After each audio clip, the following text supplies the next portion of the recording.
téléphone ne marche pas. Comme à chaque tempête de neige, les fils sont coupés. La dernière fois, nous n'avions pas d'électricité non plus. Il a fallu s'éclairer à la chandelle. Mais qu'allons-nous faire? Faudrait au moins prévenir son médecin. Et comment? L'un de nous pourrait descendre au village. Par ce temps, tu ne pourrais même pas traverser le parc. Non, Gérald, crois-moi, il faut attendre que le temps se lève. Et si la tempête dure 3 jours?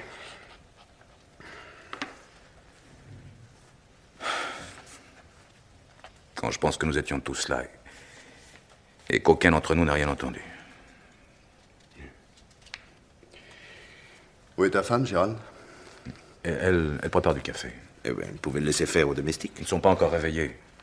Il n'y a qu'à les appeler. Et Carole a pensé qu'il serait préférable de ne... Enfin, de ne pas... Non, puisque nous avons du temps devant nous, je vais commencer à préparer la liste. Quelle liste? Celle des faire-part. Ça peut attendre. Il n'est jamais trop tôt pour commencer, on oublie toujours quelqu'un. C'est comme ça qu'on se fait des ennemis. Tu crois qu'il a souffert? Non, certainement pas. Tu l'as vu comme moi. Il a l'air calme, apaisé. Il aura au moins connu une grande joie avant de mourir.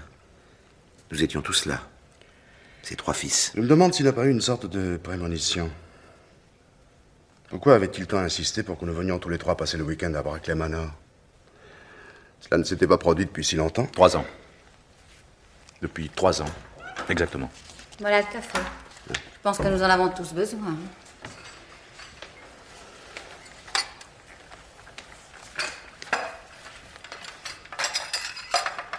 John, du lait? Non, merci, Carole. Henri? Je ne bois jamais de café. S'il y avait un peu de thé... J'ai laissé de l'eau dans la bouilloire, vous pouvez l'utiliser. Je crois que je prendrai quand même un peu de café. Sans lait, je vous prie. Et avec beaucoup de sucre. Voilà. Merci. Tiens, Gérald. Merci. Vous avez prévenu quelqu'un? Non, le téléphone ne marche pas. De toute façon, rien de presse maintenant. Selon vous, Carole, à quelle heure est-il... Enfin, à quelle heure cela s'est-il passé? Je devrais le savoir? Vous êtes médecin, ma chère? Pas médecin légiste. Disons vers 3 heures, à peu près. Il était 7 heures quand John nous a réveillés. Comment se fait-il que tu te sois levé si tôt? J'avais envie de tirer quelques lièvres, je ne savais pas qu'il neigeait. En passant dans le couloir, j'ai vu de la lumière sous la porte. Je suis entré pour lui dire bonjour. Et quand je l'ai vu, j'ai tout de suite compris. Est-ce qu'il a souffert, Carole? Certainement. Les crises d'angine de poitrine sont très douloureuses et la sensation d'étouffement est atroce. C'est étrange qu'il soit mort justement cette nuit alors qu'il vous avait convoqués tous les 3 pour vous parler de sa succession. Un pressentiment, sans doute. Les malades ont rarement le pressentiment de leur propre mort. Et quand ils l'ont, ils évitent soigneusement d'y croire. Il est normal que père ait invité ses fils à passer le week-end chez lui. Vous, oui, Henri. Vous vous voyez tous les jours. John aussi, il vient souvent. Mais nous... Depuis 3 ans, il refusait de nous voir. Peut-être est-ce vous, ma chère, qu'il ne voulait plus voir? Pas votre mari? C'est la même chose, je pense. Pas exactement. Que voulez-vous dire, Henri? Votre mari est venu plusieurs fois pendant ces 3 ans. Il ne vous l'a pas dit? Gérald, c'est vrai? Si l'on veut. Est-ce vrai, oui ou non? Il m'a fait venir à 1 ou 2 reprises. Pour des questions professionnelles uniquement. Et tu ne m'en as rien dit? Je pensais que ce serait désagréable. J'aurais été ravie de te savoir réconcilier avec lui. J'aimais bien ton père. Tout le monde aimait père. C'était un homme si bon. Il l'a bien prouvé hier soir en nous distribuant une partie de sa fortune, alors que nous ne lui demandions rien. Je me demande pourquoi il a fait ça. Mais il savait que ses jours étaient comptés. Et il a pensé que nous échapperions ainsi aux droits de succession. Et Dieu sait s'ils sont lourds. Avec ce gouvernement que nous avons... Oui, au fait, si pénible que cela puisse être dans les circonstances présentes, j'aimerais que nous en parlions. Oui? Pour tout vous dire, j'ai été un peu déçu. J'ai fait le compte cette nuit, le total de nos 3 parts représente 50, 60 000 livres, c'est tout. C'est déjà pas si mal. J'ai toujours cru que père était un des hommes les plus riches d'Écosse. Il l'était. Mais sa fortune ne se composait pas de titres, ni d'argent liquide. Le domaine représente une valeur considérable. Je suis bien placé pour en parler puisqu'il m'en avait confié la gestion. Le manoir, à lui tout seul, vaut au bas mot 300 000 livres. Et puis, il y a tout le reste. Brackley Hills représente plus de 2000 hectares de terre, sans compter les bois, les étangs et la carrière. La pêcherie de thon nous appartient, de même que la conserverie. Le village lui-même a été construit sur les terres du domaine. S'il fallait chiffrer l'ensemble, on dépasserait certainement le million de livres. Bien. Et c'est tout cela que Père voulait abandonner à des œuvres charitables? Il n'est pas question d'œuvres charitables. Mon père avait l'intention de donner son nom à une fondation destinée à aider les invalides de guerre et de lui léguer Brackley Hills par testament. Fondation Edmond Réginald Brackley pour des invalides de guerre. Et à nous, ses fils, il ne lègue que 50 000 livres pour nous trois. Oui, c'est une idée très belle, très généreuse, bien dans sa manière, mais qui nous place dans une situation plutôt désagréable. Oh, tais-toi, Gérald. Mais Carole... Enfin, ton père est mort cette nuit, il est encore là-haut dans sa chambre, et toi, son fils, tu ne penses qu'à ton intérêt. Allons, tu n'as pas une pensée pour lui. Calme-toi, voyons, Carole. Contrairement à ce que vous semblez croire, votre mari est aussi profondément bouleversé que nous. N'en doute pas. Mais vous auriez tort. Mais dites-moi, John, allez-vous porter un brassard de deuil sur votre tenue de polo? Je m'abstiendrai de jouer pendant quelque temps. Est-ce possible? L'équipe d'Écosse pourrait donc se passer de son capitaine? Nous n'avons aucun tournoi important à disputer avant le printemps prochain. Ah, c'est cela. Je t'en prie, John. Le moment est mal choisi pour parler de polo. C'est mon métier. Je ne le sais que trop. Ça te gêne? Je le déplore. Pensez que mon jeune frère n'est qu'un joueur de polo. Capitaine de l'équipe d'Écosse, champion d'Angleterre depuis 3 ans, titulaire de la Golden Cup 2 fois de suite. Non, écoutez... La famille pourrait être plus mal représentée. Vous croyez le moment bien choisi pour vous disputer? Il vaudrait mieux essayer d'y voir clair dans nos affaires. Car ce sont nos affaires, après tout. Si Père n'avait pas fait ce lait insensé, Brackley Hills nous appartiendrait à tous trois. La fondation Brackley était un projet auquel il tenait beaucoup. Un projet, ce n'était qu'un projet. Oui. Oui, mais très avancé. Il devait signer les actes la semaine prochaine. Il a jugé plus convenable de vous en parler avant. Et autrement dit, rien n'est fait encore. Ah, l'acte de transfert n'est pas encore signé. Ça change tout. Écoutez, il faut regarder les choses en face. Le projet de Père est très généreux, je n'en disconviens pas, mais il lèse gravement nos intérêts. S'il se réalise, c'est la fin de Brackley Hills. Avons-nous le droit de laisser faire ça? Personnellement, je ne le pense pas. Oui. Le domaine appartient à la famille depuis toujours, nous en sommes moralement responsables. Que proposes-tu, alors? Peut-être pourrions-nous réduire l'importance de ce don. Oh, Gérald, tu oublies que ce sont les dernières volontés de Père. Mais non, je ne l'oublie pas. Je ne propose pas de le supprimer, mais de le ramener à des proportions plus raisonnables. Donnons-leur le manoir, par exemple. Ce ne serait pas si mal. Les invalides de guerre n'auraient pas lieu de se plaindre. Mais on pourrait aussi leur céder le parc. Enfin, une partie, tout au moins. Va pour le parc. Hein? Qu'en penses-tu, Henri? Après tout, c'est toi l'aîné. Tu es en quelque sorte le chef de famille. À présent, c'est à toi de décider. Je crois que ta suggestion est intéressante. Ainsi, Brackley Hills demeurera ce qu'il a toujours été. Et tu pourras de nouveau t'en occuper. Oui, c'est bien mon intention. Avec Kader. Qui est Kader? Ou une sorte d'intendant que Père a engagé l'année dernière pour me seconder. Pour te seconder, hein, j'avais cru comprendre autre chose. Quoi donc? Non, je croyais que Père avait déchargé Henri de la gestion du domaine et l'avait confié à Kader. On t'a mal renseigné. C'est à moi que Père a toujours confié la responsabilité de Brackley Hills. Kader était là pour m'aider, un point c'est tout. Je ne suis d'ailleurs pas sûr de le garder. Oh, c'est un excellent élément. Je lui ferai un bon certificat. Il n'aura pas de mal à retrouver une place. Excuse-moi de parler de cela, Henri, mais... ta femme... Eh bien? Ne va-t-elle pas demander... Enfin, pour l'héritage. Vous n'êtes pas divorcé, n'est-ce pas? Je n'ai jamais eu de temps à perdre avec les formalités. J'aurais d'ailleurs été bien en peine de lui faire signifier un quelconque jugement. Depuis 6 ans que nous sommes séparés, Doris ne m'a jamais donné de ses nouvelles. Je ne sais même pas où elle demeure. À Londres. Comment le savez-vous? Je l'ai rencontrée. Il y a quelques mois, nous avons sympathisé. Naturellement. Vous avez entendu? Ce sont probablement les domestiques. C'est l'heure à laquelle ils descendent habituellement. Il faudrait que quelqu'un les prévienne. Non, j'y vais.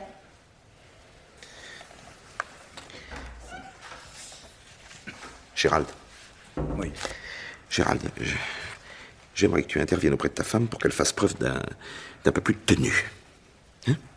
Ses propos m'ont été très désagréables. Oui, je m'en doute, mais on ne peut pas lui en vouloir, elle est ainsi faite.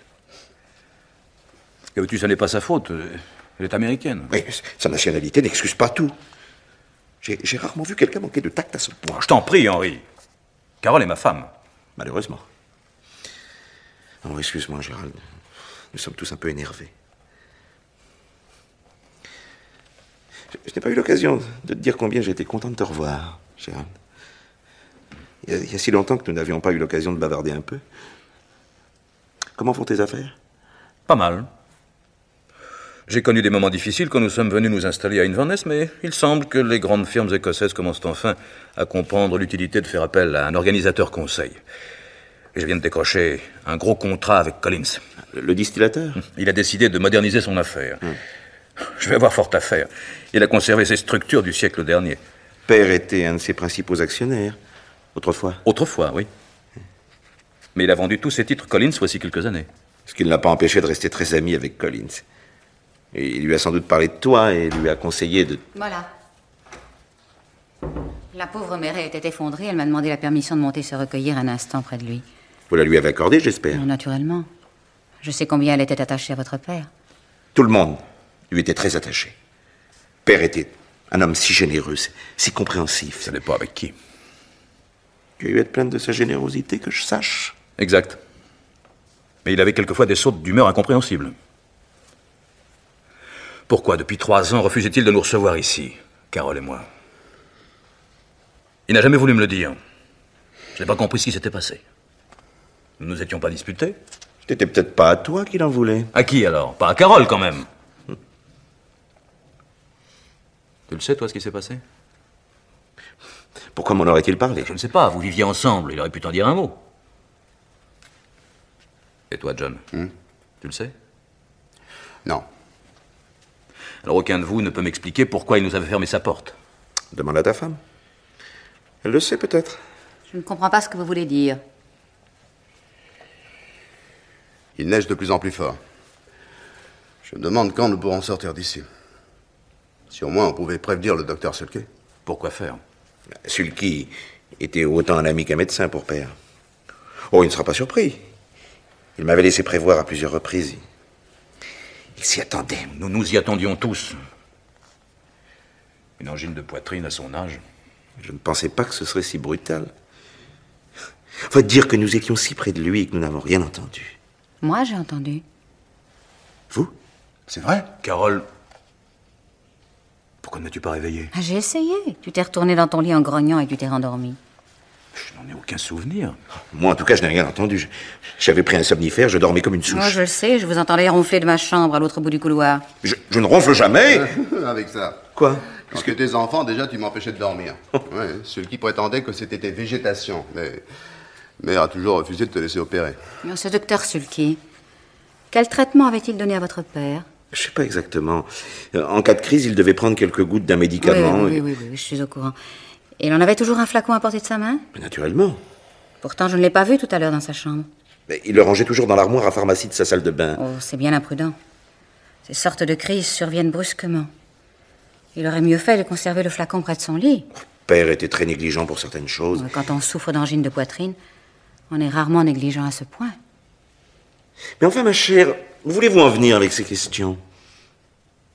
Je ne sais pas.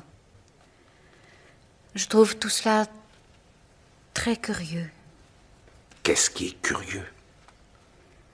Voilà un homme âgé, cardiaque, qui était à la merci de la première crise nocturne et qui le savait. On lui donne un médicament dont il ne doit pas se séparer. Pourtant, il le range loin de son lit, à un endroit où il ne pourra pas aller le chercher s'il en a besoin. Vous ne trouvez pas cela bizarre, vous? Je devine ce que vous pensez, Carole. C'est la preuve que vous le connaissiez bien mal. Un tel soupçon est indigne de lui. Jamais Père n'aurait songé à mettre fin à ses jours. Ce n'est pas un suicide que je pense. Et à quoi, alors? Qui est le coroner ici? Le docteur Brentwood. Il demeure au village. Ce n'est pas lui qui soignait votre père, n'est-ce pas? Non? Eh bien, moi, si j'étais à la place de ce docteur Brentwood, ne connaissant ni le malade, ni l'évolution de son affection, je m'étonnerais des circonstances de son décès. Quoi? Je n'accorderais pas le permis d'inhumer. Et je demanderai une enquête complémentaire. Carole, tu es folle! Cette fois, ma chère, vous dépassez les bornes. Je raisonne au médecin, c'est tout. Vous n'avez pas le droit de proférer de telles accusations. Attendez un peu. Non, moi je trouve que Carole a raison. Mais naturellement, empresse-toi de voler à son secours. Oh, c'est normal après tout. En quoi est-ce normal? Non, mais ne dis pas de stupidité, veux-tu, Henri? Oui. Et tout cela est ridicule. Et du plus mauvais coup. Personne n'a pu commettre une chose pareille. Si vous croyez pouvoir en convaincre le coroner, tant mieux pour tout le monde. Enfin, Carole, tu ne penses tout de même pas que quelqu'un aurait... Enfin, qui? L'un des domestiques? Certainement pas. Eh bien, alors... Il n'y avait personne d'autre dans la maison cette nuit. Donc personne n'a pu faire ce... Enfin, ce que vous dites. J'aimerais savoir ce qui vous fait rire, ma chère. Ah, vous. Moi? Et vous trois. Vous faites semblant de ne pas comprendre. Je suppose que c'est cela, le fameux self-control britannique. En Amérique, nous sommes moins compliqués. Nous avons l'habitude de poser franchement les problèmes. C'est la meilleure façon de les résoudre. Ah, parce que selon vous, il y a un problème. Puis-je savoir lequel? L'héritage. Je ne vois pas en quoi l'héritage constitue un problème. Vraiment. Et cette fondation que votre père avait l'intention de créer? Quel rapport avec sa mort? À première vue, aucun. Mais des esprits chagrins pourraient néanmoins s'aviser que ce don risquait de vous priver de la plus grande partie de sa fortune. Offrir Brackley Hills à une organisation de secours aux invalides de guerre pour y créer la fondation Edmond Reginald Brackley revenait en quelque sorte à vous déshériter. De là à conclure que vous souhaitiez voir disparaître votre père avant qu'il ne signe l'acte de transfert. Non, mais vous rendez-vous compte de ce que vous dites, Carole? Tu nous accuses? Je n'accuse personne. Je dis seulement que si le coroner décide de l'ouverture d'une enquête... Je vous répète que c'est ridicule. Je connais le docteur Brentwood. Il ne nous fera pas un tel affront. Vous êtes décourageant, mon cher Henri. Il est bien difficile de parler sérieusement avec vous. Laissez votre susceptibilité de côté pour un moment et essayez d'imaginer les réactions du coroner quand il entendra parler des intentions de votre père. Il n'en entendra pas parler. Je crains que si, Gérald. Sur ce point précis, ta femme a raison. Enfin, je croyais que rien n'était signé encore. C'est exact. Mais le notaire a préparé les actes. Père l'avait convoqué au début de la semaine. Je ne suis pas très au fait des méthodes employées par Scotland Yard, mais je présume que ces gens-là travaillent comme toutes les polices du monde. Ils commenceront par chercher à qui profite la mort de votre père. Oui. À ceux qui lui ont mis en tête cette idée saugrenue de fondation pour invalides de guerre. Il n'était pas là cette nuit. Qui d'autre pouvait souhaiter sa mort? Pas moi, en tout cas. Et moi non plus. Mes revenus me permettent de vivre confortablement. Tes revenus? Ah oui, tu veux parler de la pension qu'il te versait? Tu plaisantes. 100 livres par mois, une misère. Alors, Dieu merci, j'ai d'autres revenus, je gagne bien ma vie. En jouant au polo? Tu serais étonné d'apprendre combien gagne un capitaine d'équipe nationale. Sans compter les coupes, les médailles et les prix dont je reçois la moitié. Oui. Et comme en plus, j'entraîne les équipes de Galles et d'Irlande... Quel âge as-tu, John? Tu le sais, 38 ans. Pourquoi? Jusqu'à quel âge peut-on jouer au polo? Il n'y a pas de limite. Oui, enfin, tu n'es quand même plus très jeune. Hein? Un de ces jours, tu devras céder ta place. Ce n'est pas pour demain. Et quand ce jour arrivera, j'ai d'autres cordes à mon arc, le golf par exemple. La plupart des grands internationaux ont plus de 40 ans. Tu pourrais gagner ta vie en jouant au golf? Certainement. Tu sais combien de milliers de dollars Palmer ramasse chaque année? Quel est ton handicap? 4. Pas mal, non? Pas mal, oui. Mais insuffisant pour accéder à la classe internationale. Mais d'où tu conclus que j'ai tué père? Au moment précis où il venait de nous annoncer son intention de nous distribuer une partie de sa fortune. Non, c'est absurde. Non, une partie seulement. Il voulait nous donner les titres et les espèces. 18 000 livres pour chacun de nous. Cela représente à peine la rente qu'il te versait depuis des années et dont tu viens de dire qu'elle était une misère. Hein? Ah ça, mais on dirait que je suis sur la sellette. Mais vous deux, la mort de notre père ne vous rapporte rien? À toi, Gérald, par exemple. Strictement rien. La mort de père me bouleverse, un point c'est tout. Je n'ai pas besoin de sa fortune. Je ne peux pas dire que je sois riche, non? Enfin, je ne peux pas me plaindre non plus. Mais grâce à ton cabinet d'ingénieur conseil. Exactement. Mais c'est curieux, j'avais entendu dire au contraire que tu cherchais désespérément des clients. C'est faux. Pourquoi leur mentir, Gérard? Carole! Finiront par apprendre la vérité. Tu peux leur faire confiance. Ils se renseigneront, si ce n'est déjà fait. Vous avez raison, John. Notre situation n'est pas aussi brillante que le prétend votre frère. Quand nous étions à Londres, Gérald avait un associé. Leur cabinet marchait bien. Et puis votre père a insisté pour que nous nous installions à Inverness. Personnellement, j'étais contre ce projet, mais Gérald était heureux de se rapprocher de Brackley Hills. Et nous sommes venus en Écosse. Malheureusement, la réussite professionnelle ne nous a pas suivis. Mais qu'est-ce que tu racontes? J'ai des clients importants. Et peu nombreux. 2 ou 3, c'est tout. Des amis de ton père. Si l'un d'eux te lâche, c'est la catastrophe. Et toi? Tu en as tant que ça, des clients? Non. Depuis que nous sommes à Inverness, mon salon d'attente est vide. À croire que les enfants écossais ne sont jamais malades. Vous êtes étrangère, ma chère. Ce sont des choses qui comptent ici. À Londres aussi, j'étais étrangère. Pourtant, mon carnet de rendez-vous était plein 15 jours à l'avance. Londres est une très grande ville. Et les maladies sont probablement moins sensibles aux origines de leurs médecins. Vous avez bien dit aux origines? Alors c'est de cela qu'il s'agit. Je comprends maintenant. Vous avez raison, Henry. Quand on s'appelle Carol Greenfeld, on est toujours une étrangère, partout. Seulement, en général, les malades n'y font pas attention, à moins que quelqu'un ne leur fasse remarquer. Merci d'avoir été aussi franc, Henry. Depuis que nous sommes à Inverness, j'ai souvent eu l'impression d'être en butte à l'hostilité générale, comme si quelqu'un orchestrait une campagne de calomnie contre moi. Maintenant, je suis fixée. Vous vous méprenez, ma chère. Si cette prétendue campagne de calomnie existe, ce dont je doute fort, et si quelqu'un en est à l'origine, ce n'est pas moi.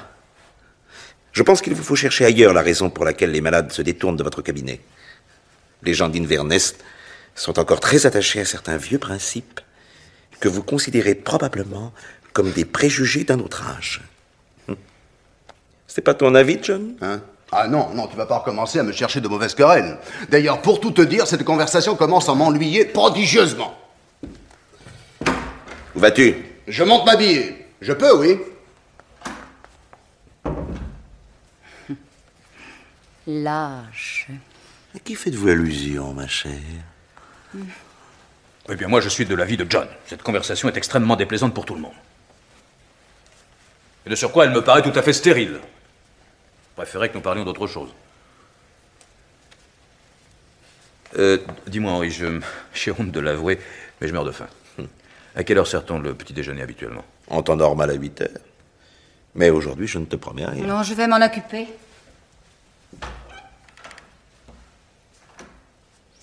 Oui, je sais ce que tu vas dire, et tu auras raison.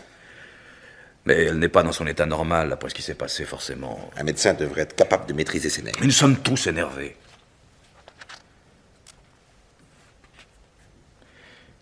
Qu'est-ce que tu en penses, toi? De quoi? Crois-tu vraiment que Père ait été... Je suis certain que non. Les théories de ta femme sont absurdes. Ouais. Henri, je voudrais te poser une question. Je t'écoute. Tu promets de me répondre franchement? Si c'est possible. Je suis sûr que c'est possible. Si tu le veux. Pourquoi Père refusait-il de nous recevoir? C'est à lui que tu aurais dû le demander. Je l'ai fait. Que t'a-t-il répondu? Rien. Rien, il ne voulait pas me donner d'explication. C'était donc pas à moi de le faire. Mais Henri, maintenant qu'il n'est plus là... Ah, n'insiste pas, Gérald. Tu le sais, toi, hein? Elle te l'avait dit? Non, pas lui. Qui alors? Je ne me souviens pas. Allons, ne te moque pas de moi. Quoi, c'était à cause de ce qui s'est passé autrefois? Avant qu'il ne m'oblige à entrer dans l'armée? Je vois pas ce que tu veux Mais dire. si, voyons. Quand j'étais au collège. Ah, tu veux parler de ce larcin dont on t'avait accusé? Oui. Oh, je crois qu'il avait oublié depuis longtemps. Alors? C'est parce que j'ai quitté l'armée? Non. Non. Cela ne lui a pas fait plaisir, bien sûr, surtout dans ces conditions. Mais enfin, il avait passé l'éponge. Tu en es sûr? Ah, tout à fait. D'ailleurs, il l'a prouvé quand il t'a demandé de venir t'installer à Inverness avec ta femme, pour être plus près de lui. Il t'aimait beaucoup, tu sais. Oh. Je me le suis souvent demandé. Je te l'affirme. Je crois même que tu étais son préféré. Mais dans ce cas, que lui avais-je fait? Rien. Tu n'étais pas en cause. Qui alors? C'est tout ce que je peux te dire, Gérald. J'ai déjà trop parlé. Non, je veux savoir, Henri. Qui est en cause, si ce n'est pas moi? Carole? Oui. Pourquoi? Qu'est-ce qu'il y a eu? N'insiste pas, Gérald, je te le demande. Je veux la vérité. Non, tu ne sauras rien. Je veux la vérité, Henri, tu m'entends? Je veux savoir la vérité. Père ne désirait pas que tu la connaisses. C'était pas de moi que tu l'apprendras. Il n'y a que toi qui puisse me la dire. Je t'en prie, Henri. J'ai le droit de savoir. Père estimait que non. Non, c'était pas mon rôle de... Le petit déjeuner sera prêt dans 20 minutes. J'ai dit à Mary de le servir dans la salle à manger. Je crois que je vais faire comme John et monter m'habiller. J'ai horreur de traîner en robe de chambre.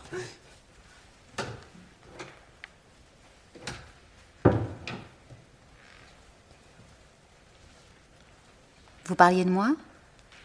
Non, pourquoi? Je croyais. Ce silence soudain quand je suis arrivée.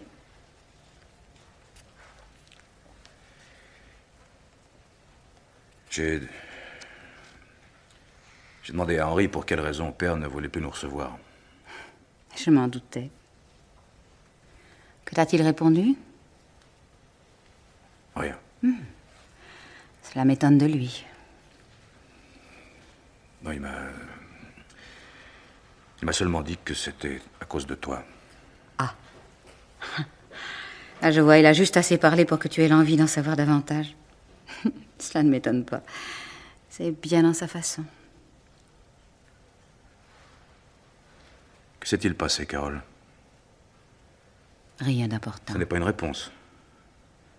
Je veux savoir. À quoi bon? Je te jure que ce n'était rien d'important. Tu as confiance en moi? Je veux la vérité. Gérald, as-tu confiance en moi? J'exige la vérité, Carole. Tu as tort. Ça ne peut te faire que du mal. Je ne peux pas continuer à ignorer ce que tous les autres savent. Il faut que tu me le dises, Carole. C'est sans intérêt, Gérald, je te le jure. Tu vas te faire du mal inutilement. Tu ne veux pas répondre. Oh, ça ne fait rien. Je devine. Quand? Réponds, Carole. Tu veux vraiment le savoir? Oui. Je veux que tu me le dises, toi. Non. Quand est-ce arrivé? Il y a 3 ans, pendant ton voyage en Europe.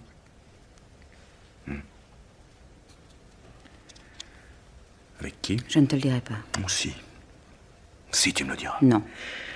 Je te jure que si. Ce serait trop facile. Ah, je comprends à présent. Tout le monde est au courant. Toute Inverness sait ce qui s'est passé. Toute Inverness, mais pas moi. Non, c'est dans la tradition. Le mari est toujours le dernier à apprendre ces choses-là. Je veux son nom, tu m'as compris, Carole? Lâche-moi. Le nom de ton complice. Lâche-moi, Gérald. Tu essaies de le protéger. Ah, hein. imbécile. Mais oui, c'est ça, tu essaies de le protéger. Parce que ça continue entre vous. Dès que j'ai les talons tournés, tu cours le rejoindre. Ça suffit, Gérald, tais-toi. Tu me dégoûtes. Je t'en prie, ne joue pas les pudibons, le rôle te va mal. Moi aussi, je suis au courant de certaines choses. Lesquelles? Tes aventures. Et Dieu sait s'il y en a, ta secrétaire, la petite Stanmore, Jennifer et toutes les autres. Mais... comment le sais-tu? Peu importe, je le sais, ça suffit. Mais pourquoi ne m'en as-tu jamais rien dit? J'ai estimé que je n'avais pas le droit de te faire des reproches. Ah, c'est bien vrai. Une femme comme toi... Assez de grands mots, Gérald, s'il te plaît. Tu es mal placé pour me donner des leçons, mon pauvre ami. J'ai mis longtemps à découvrir qui tu étais réellement. Si je l'avais su plus tôt. Eh bien? Qu'aurais-tu fait si tu l'avais su plus tôt? Tu ne m'aurais pas épousé? Peut-être pas. Quand je t'ai connue, je me suis laissée éblouir comme une sotte que j'étais. Ce fringant capitaine que son gouvernement envoyait en mission à Washington. Tu m'as parlé de ta famille, de Brackley Hills, de tes ancêtres, de votre nom que l'on retrouvait à toutes les pages de l'histoire de l'Écosse. Oui, je me suis laissée éblouir comme une gamine. J'ai cru t'aimer. Tu as cru m'aimer? Non. Je t'aimais. Et malheureusement pour moi, je continue à t'aimer. Je suppose que je dois prendre ça pour un compliment. Non. C'est un aveu de faiblesse de ma part, rien de plus.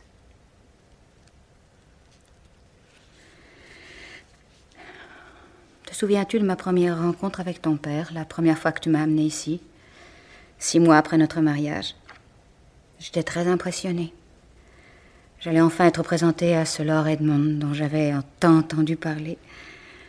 Ton père m'a prise par le bras, il m'a emmenée dans la serre pour me montrer ses roses. En chemin, il m'a dit « Quelle drôle d'idée d'avoir épousé mon fils Gérald, une femme comme vous. » J'ai cru qu'il plaisantait, j'ai souri. Je n'ai compris que plus tard. Quoi, tu as compris quoi? À quel point il te connaissait. Il savait que tu étais un faible, que tu ne pouvais résister aux tentations. Il savait que tu avais besoin de lui. Chaque jour, à chaque instant, il te fallait quelqu'un pour te guider, pour te tenir la main. C'est pour cela qu'il t'a obligé à t'engager à 18 ans. Il pensait que l'armée ferait ton éducation, qu'elle t'empêcherait de te laisser aller à tes mauvais instincts. Oh, mes mauvais instincts, que vas-tu chercher là? Tu oublies ce qui s'est passé au collège. Oh, c'était une bêtise de jeunesse. Voler le portefeuille d'un camarade n'est pas une bêtise de jeunesse. Quant à l'armée, malheureusement, elle n'a pas réussi à t'assagir. On t'a obligé à la quitter. J'ai démissionné. Tu n'avais pas le choix. C'était cela ou le scandale. Ton père t'a aussitôt repris en main. Il a estimé que ces quelques années pendant lesquelles tu avais été officier d'administration avaient dû t'apprendre quelque chose et il t'a donné les fonds nécessaires pour que tu ouvres un cabinet d'ingénieur conseil. Il ne m'a rien donné du tout. Il m'a prêté de l'argent. Je lui ai tout rendu jusqu'au dernier penny. Presque tout.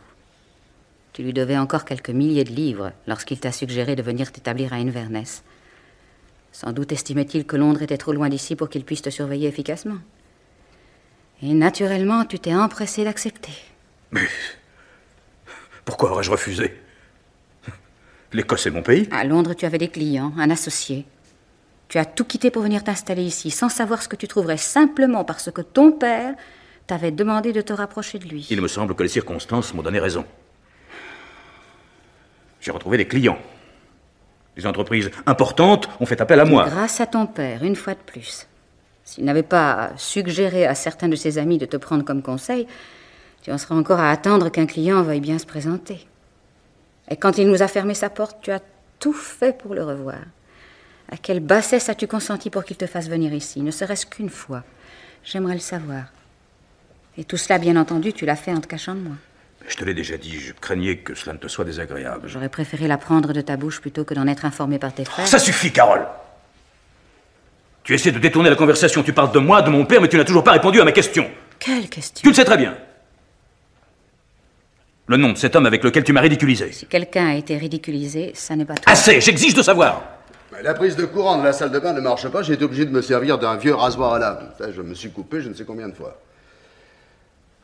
Mais qu'est-ce que vous avez tous les deux? Tu en fais une tête, Gérald. Qu'est-ce qui se passe? Je viens d'apprendre que ma femme a un amant. Tout simplement. Que ta femme a eu un amant. C'est la même chose. C'est très différent. Pas pour moi. Je te répète que cela n'a eu aucune importance. À tes yeux, peut-être. Et toi, John? Tu le savais, toi aussi, naturellement. Tu le savais, n'est-ce pas? Non. Mais si! Tout le monde est au courant, toi comme les autres. J'en ai vaguement entendu parler. Mais s'il fallait attacher de l'importance à tous les ragots... Un ragot? Mais enfin, comprends-tu qu'il s'agit de ma femme? Qui est-ce, John? Je ne sais pas. Tu mens. Non. Elle te l'a dit elle-même. Ça n'a aucune importance. C'est un accident, en quelque sorte. Mais il faut la croire, Gérald. Enfin, ne peux-tu la laisser en paix? Son nom, John, tu le connais. Non. Je crois que vous feriez mieux de lui dire la vérité, John. Vous n'osez pas. C'est lui, Gérald. Lui? Lui qui, lui? John, ton frère. Espèce de salaud! Non, Salaud! Un peu de tenue, Gérald. Enfin, je te répète que cela n'a été qu'un Vous accident. appelez ça un accident, vous? Mais parfaitement. Enfin, ni vous ni moi nous le voulions. Moi, non. Mais vous? Allons, John. Un peu de courage. Maintenant que Gérald connaît une partie de la vérité, il faut aller jusqu'au bout. Non, mais c'est elle, Gérald. Tout est de sa faute. Elle a profité de ton voyage en Europe. Pourquoi mentez-vous, John? Votre ami Simpson, avec le tact qui le caractérise, m'a tout raconté. Vous ne voulez toujours rien dire. Il faut que ça soit moi qui parle. Non, Carole. Soit. Tout a commencé à son club, un samedi soir. Ton frère John et ses amis se racontaient leur bonne fortune. Entre jeunes gens de la société écossaise, cela se fait, paraît-il. Ces messieurs n'ont pas de secret les uns pour les autres. Les gens sont venus à parler de moi, ils se sont étonnés que l'on ne me connaisse aucune aventure. Inverness est une petite ville, tout se sait. Mais à mon sujet, rien. Serais-je la seule femme fidèle de la ville? Moi, une Américaine? Cela semblait incroyable. Alors ils ont décidé d'en avoir le cœur net. Tu connais la réputation de ton frère, aucune femme ne lui résiste. Il a parié que j'étais comme les autres. Non, ça n'est pas vrai. C'est vrai. Il a parié. 50 guinées. Oh, Carole. 50 guinées. Voilà ce que je vaux pour ton frère. 50 guinées. C'est mon prix. Tais-toi. Tu as voulu savoir, Gérald. Tant pis pour toi. Je t'avais prévenu que ça te ferait mal. Un soir de la semaine suivante, il m'a invité à dîner. Et ensuite, nous sommes allés danser. Il m'a parlé de toi pendant des heures. Il m'a raconté votre enfance. Il m'a fait boire toute la soirée. Carole. Puis il m'a raccompagné à la maison et nous avons encore bu. Tais-toi, Carole, pour l'amour du ciel, tais-toi. Je n'ai su ce qui s'était passé que le lendemain matin quand je l'ai vu dans notre salle de bain. Il portait l'un de tes pyjamas. Il avait gagné ses 50 guinées. Et naturellement, il s'est empressé de tout raconter à ses amis. Ton père l'a appris. Voilà. C'est tout.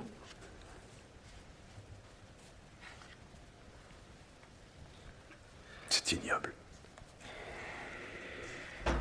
Ignoble. Vous me dégoûtez tous les deux. Ah, tu sais, Vous avez fait ce qu'il fallait pour cela, non? ça valait mieux ainsi. Crois-moi, Gérald, il était préférable que tu saches. Ça te fait plaisir, hein? À moi? Oh, tu es fou. Avoue-le, voyons. Ça te fait plaisir. Tu es jaloux, affreusement jaloux. Tu ne supportais pas de me voir marié, heureux, moi, ton frère cadet. Il a fallu que tu caches ça aussi. Gérald, tu ne sais plus ce que tu dis. Oui, tu es jaloux à cause de Doris. Ta femme t'a abandonné, Henri. Ça n'est pas toi qui l'as quitté, c'est elle qui est partie. Parce qu'elle en avait assez de vivre avec toi. Parce qu'elle te supportait plus. Tu ne l'as jamais oublié ni pardonné. Tu en veux à tout le monde. Comme si tu n'étais pas le seul responsable. Tu ne supportes pas de voir quelqu'un heureux près de toi. Tu es aigri. Gérald, mesure tes paroles, je te prie. Tu oublies à qui tu t'adresses. Oui, c'est ça. Je les frères aînés, les chefs de famille. Donne des conseils, des ordres. Essaie de nous rendre tous malheureux, comme tu l'es depuis que Doris est parti. Oui, tu es aigri. Oui. Et en plus, tu as peur. Mais de quoi aurais-je peur, grand Dieu? De perdre ta place. Tu es incapable de gérer le domaine, nous le savons tous. Si Père a engagé ce cadet, ce n'est pas pour t'aider, mais pour t'empêcher d'accumuler les erreurs. Pour tenter de réparer toutes celles que tu as déjà commises. Dis, non. Crois-tu sincèrement que les gens qui s'occuperont de la fondation conserveront à leur service un aussi mauvais gestionnaire? Ils garderont le cadet, oui, pas toi. Encore faudrait-il qu'ils aient leur mot à dire. Nous avons décidé de ne leur donner que le manoir et une partie du parc. Pardon. Moi aussi, j'aimerais dire un mot. Nous n'avons rien décidé encore. Nous étions sur le point de le faire. C'est notre intérêt à tous. Le tien, surtout. Pour toi, tout cela s'arrange bien. Père n'aurait pas pu choisir un meilleur moment pour disparaître. John, qu'est-ce que cela signifie? C'est très exactement ce que tu as entendu. Pour toi, la mort de Père est providentielle. Dois-je comprendre que tu m'accuses? Tu ne t'es pas gêné pour m'accuser, moi, tout à l'heure. Tes insinuations sont méprisables. Mais je n'insinue rien, je constate, c'est tout. Tu constates, hein? J'aimerais savoir ce que tu constates. Peut-être vas-tu prétendre que j'ai caché le flacon pour que Père ne le trouve pas au moment de sa crise. Tu en serais capable. Incroyable, incroyable. Mais enfin, si quelqu'un a dissimulé ce flacon, pourquoi serait-ce forcément moi? Nous avons tous pu le faire. Toi, moi, Gérald, Carole. Ne pourriez-vous pas me laisser en dehors de vos querelles? Après ce que je viens d'apprendre, j'ai besoin d'un peu de tranquillité, de paix. Faites ce que vous voulez. Gardez le domaine pour vous deux. Si vous en avez envie, je m'en moque. Je ne veux pas un penny. Pas même l'argent que Père nous a distribué hier soir. Je vous l'ai dit, sa mort ne me rapporte rien. Quel désintéressement. Tu aurais tort de refuser ta part, Gérald. J'ai l'impression que tu vas avoir besoin d'un capital dans les mois qui viennent. L'argent ne m'intéresse pas. Maintenant, moins que jamais. Non, il y a certaines choses que l'on ne peut acheter. Faut tout de même pouvoir vivre. Maintenant que Père n'est plus là, tu risques de perdre tes clients. Je sais. Je sais. Je ne suis pas un très bon organisateur conseil. J'ai toujours su que des gens comme Collins ne m'avaient engagé que parce qu'ils étaient ses amis. Que lorsqu'ils disparaîtraient... Vous vouliez une preuve que je ne souhaitais pas sa mort. En voilà une, il me semble. Une preuve? Oh, s'il en veut. Mais peut-être avais-tu d'autres raisons de lui en vouloir? Seigneur, moi, lui en vouloir. Père était l'être que j'aimais le plus au monde. Justement. Tu l'aimais trop, sans doute. Et quelquefois, la haine et l'amour se rejoignent. C'est du roman. Et du mauvais roman, permets-moi de te le dire. J'ai toujours été très attaché à Père. Mais c'est précisément ce que je dis. Tu lui étais trop attaché. Demande à ta femme. C'est exact. Tu vois. Pourquoi tranches-tu de leur côté, Carole? Tu veux m'accabler, toi aussi? Tu ne trouves pas que j'ai eu mon compte depuis 1 heure? Je ne cherche pas à t'accabler, Gérald. Mais je suis obligée de reconnaître qu'Henri a dit vrai. Il y avait entre ton père et toi des liens que je n'ai jamais réussi à comprendre entièrement et qui m'ont quelquefois fait peur. Tu l'aimais trop, tu l'admirais trop. Tu ne voyais que par lui, tu n'entendais que par lui. Tout ce qu'il disait était paroles d'évangile. Tu te voulais son reflet, son ombre. Contre son gré, croyez-moi, ma chère. Notre père m'en a souvent parlé. L'attachement de Gérald lui paraissait excessif. Il aurait parfois souhaité que votre mari fasse preuve de plus d'indépendance vis-à-vis de lui. Tu n'avais pas le courage de te défendre contre lui, de lui tenir tête. Mais ça, ce n'est pas nouveau. Quand nous étions enfants, déjà, tu jouais à l'imiter. Tu prenais sa voix pour me donner des ordres. Je crois que l'on appelle cela une fixation. Hein, Carole, vous qui êtes médecin, vous devez savoir cela. Mais je ne suis pas psychanalyste. Mais moi non plus, bien sûr, mais j'ai lu quelque chose à ce sujet. Il y a toujours eu en Gérald des forces antagonistes. L'une qui le poussait à adorer Père, l'autre qui le portait à le haïr. Mais enfin, vous êtes fous tous les trois! Qu'est-ce que c'est que ces histoires d'attachement excessif, de complexe, de fixation? Vous oubliez de quoi il s'agit? Cette nuit, j'ai dormi comme une marmotte. Je n'ai pas bougé de mon lit. Dis-le-leur, Carole. Tu le sais, toi. Oui, c'est vrai, Gérald ne s'est pas réveillé, il n'a rien entendu. Nous dormions tous. Ah, sauf vous, Carole. Pardon, moi je me suis réveillé. Quoi? Toi? Tu as entendu quelque chose? Oui. Quoi? Des pas. Oui, quelqu'un marchait dans le couloir. Qui était-ce? Toi, Henri. John. Enfin, comment oses-tu me... Nos chambres sont contiguës, j'ai entendu la porte de la tienne s'ouvrir, puis se refermer. Hein? C'est il y a 38 ans que je connais son grincement. C'était toi qui marchais dans le couloir. Quelle heure était-il? 3h30, 4h peut-être. Attends. Oui, je me suis réveillé vers 4 heures. J'avais soif, je suis descendu à la cuisine pour boire un verre de lait. Hein, je croyais que tu avais pris un somnifère. Oui, mais son effet était passé. Nous sommes tous montés nous coucher vers 1h du matin. Tu connais un somnifère qui ne fasse de l'effet que si peu de temps? 2 ou 3 heures en tout? Non, tu ferais mieux d'avouer la vérité, Henri. Tu n'as pas pris de somnifère. Tu ne dormais pas. Tu as entendu Père gémir. Tu as compris qu'il avait une nouvelle crise.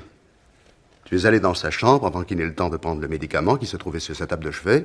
Tu as enlevé le flacon. Tu plaisantes, j'espère. Non, je te répète qu'il était 4 heures quand je me suis réveillé. D'ailleurs, Carole a dit que Père était mort à 3 heures. Elle a dit vers 3 heures. À une demi-heure ou 1 heure près, vers 3 heures. Il pouvait aussi bien en être 4. Enfin, pourquoi me regardez-vous tous comme ça? Non, c'est pas moi. C'est pas moi, vous entendez? Pas moi. Toi, John ou Gérald, mais pas moi, non? Tu allais tout perdre, Henri.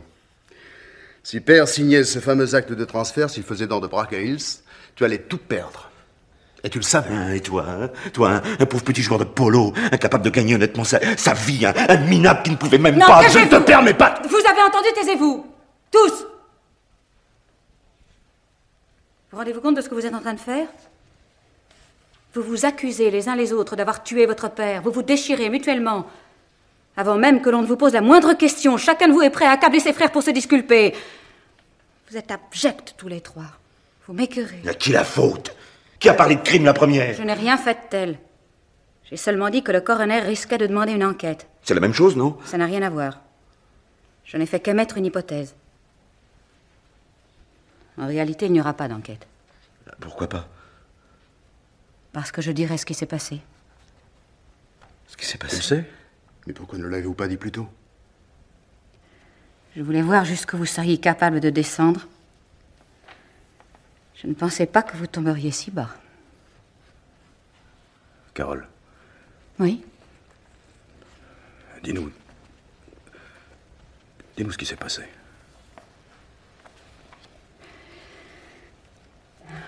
Vers 3 heures, cette nuit, j'ai entendu un gémissement. J'ai su tout de suite que cela venait de la chambre de votre père. Tu dormais, Gérald. Et d'ailleurs, qu'aurais-tu pu faire? Je me suis levée et j'y suis allée. Il avait une crise. Il étouffait. Il ne pouvait pas parler. Je ne savais pas où se trouvait son médicament. En fait, cela n'aurait pas suffi. La crise était trop grave. J'ai toujours une trousse d'urgence dans la voiture. Je suis descendue la chercher et je lui ai fait une piqûre. Cela lui a procuré un peu de répit. Il a repris conscience. Pourquoi ne nous avez-vous pas appelé? Je voulais le faire. Je lui ai proposé de vous réveiller, vous, ses fils.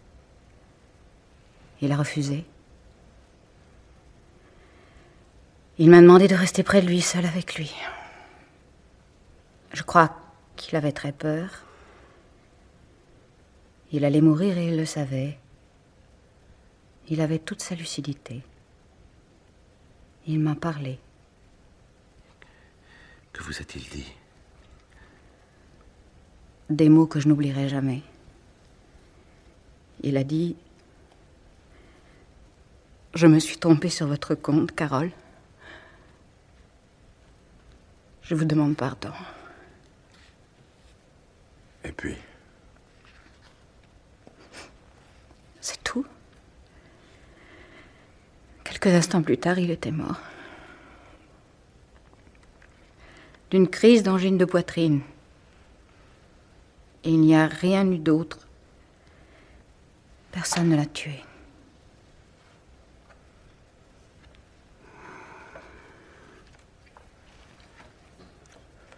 Et la tempête se calme. Il ne neige presque plus. On va bientôt pouvoir sortir.